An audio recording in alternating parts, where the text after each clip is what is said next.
سلام دوستان، خوب هستید؟ خیلی برای من کامنت میاد و درخواست میاد که من برای سطح مقدماتی و کاملا از ابتدای فارسی بیشتر ویدیو بسازم. برای کلمات، گرامر تصمیم گرفتم که یک سری ویدیوهای روزانه، البته اگر برسم، هر روز یه ویدیو یه مقدار سخته، حالا سعی میکنم برسونم.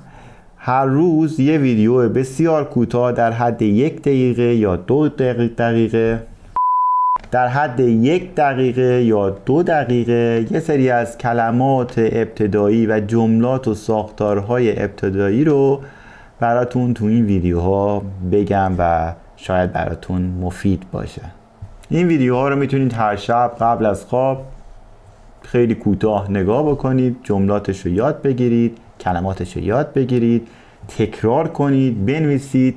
تو طول روز فردا 10 بار 20 بار برای خودتون حفظی تکرار کنید و بعد یاد میگیرید. اگر موافقید با این ویدیوهای جدید حتما برای من توی کامنت بنویسید. مواظب خودتون باشید، حتما میتونید فارسی یاد بگیرید. من اینجا هستم که بهتون کمک کنم. خداحافظ.